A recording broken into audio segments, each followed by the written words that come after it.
Good morning, hello everyone, welcome to my channel. আশা করি সবাই খুব ভালো আছো, আমরা খুব ভালো আছি। নতুন একটা ভিডিও নিয়ে চলে এসেছি। আর তোমরা তো দেখেইছো আমরা আছি বাপের বাড়িতে, আর মামামের বাবা কিন্তু চলে গেছে, মামাম আর আমি আছি। তো ঘুম থেকে উঠে আমি চলে এসেছি। বাইরে ওয়েদারটা এত সুন্দর, মেঘলা ঝিরিঝিরি বৃষ্টি হচ্ছিল। তো তোমাদের আজকে কিছু গাছপালা এদিক ওদিক সবুজ জিনিস তোমাদের দেখাবো। আর এখানে আমাদের আছে একটা ড্রাগন গাছ। এই ড্রাগন গাছটার ড্রাগন আমরা অনেকবার খেয়েছি। মাঝখানে মাম্মার আমি এসেছিলাম, তখন একবার একটা ড্রাগন খেয়েছি, আবার একটা ড্রাগন হয়েছে, আর ছোট্ট আবার একটা ড্রাগনের যে ফুল হয় সেটাও এসেছে। তো আর এটা হলো আমাদের পুকুর, মাদের পুকুর। সানমাদানো একটা ঘাট আছে, আর চারিদিকে দেখো পুরো সবুজ হয়ে আছে। গ্রামের দিকে এই বিশেষ করে বর্ষাকালের টাইমটাতে এত সুন্দর, মানে চারিদিকটা সবুজ হয়ে থাকে, তো ভীষণ ভালো লাগে। আর এই ড্রাগনটা দেখো হচ্ছে ওটা কি বলে, পিঁপড়ে খেয়ে পুরো কালো করে ফেলেছে। মানে ড্রাগনের শত্রু একমাত্র পিঁপড়ে। মানে পিঁপড়ে থেকে যদি বাঁচানো যায় তবে ড্রাগন রাখা সম্ভব। প্রচুর পিঁপড়ে লাগে। আগে যখন ড্রাগন ওরকম হতো তখন তো মাদের বাড়ি থাকতাম, তখন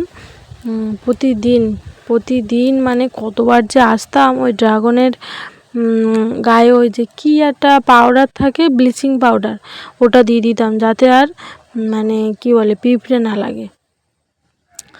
আর এটা হলো মামামের বাবা তো চলে গেছিলো তার আগের দিন ভিডিওটা করা। আমরা একটু বিকেলে ঘুরতে বেরিয়েছিলাম। তো এই দেখো গ্রামের রাস্তাঘাটগুলো কি সুন্দর। এখন তো রাস্তাগুলো তাও ঠিক করেছে, আগে হচ্ছে একদম ভালো রাস্তা ছিল না, ইটের রাস্তা ছিল। তারপরে অনেক দিন ওরকম মানে সেই ছোট ছোট ইটের বিছানো ছিল, অনেক দিন 1-2 বছর মিনিমাম ছিল।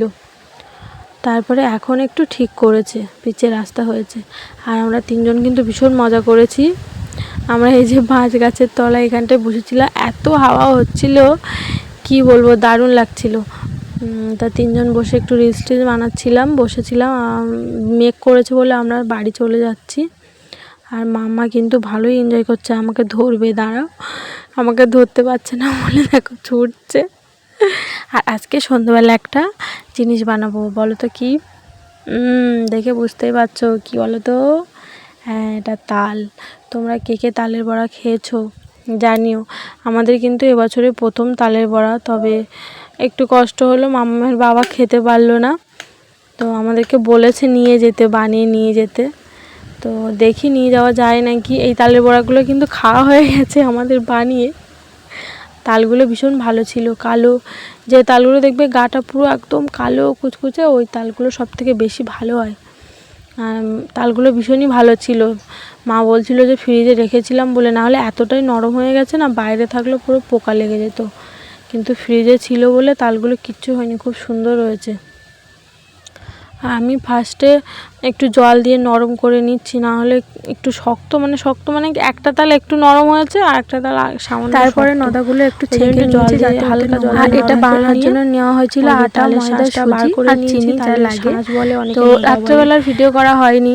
আচ্ছা, তোমরা কারা কারা এবছরে কতবার তালের বড়া খেয়েছো আমাদের জানিও কমেন্ট করে। আর আমাদের গ্রামের ভিডিওগুলো তোমাদের কেমন লাগছে সেটাও জানিও কমেন্ট করে। আর আমাদের চ্যানেলটা সাবস্ক্রাইব করে আমাদের পাশে থেকো। তো আজকে তাহলে এই পর্যন্তই, নতুন একটি ভিডিওর সাথে আবার দেখা হচ্ছে। টাটা, বাই বাই, ভালো থেকো সবাই।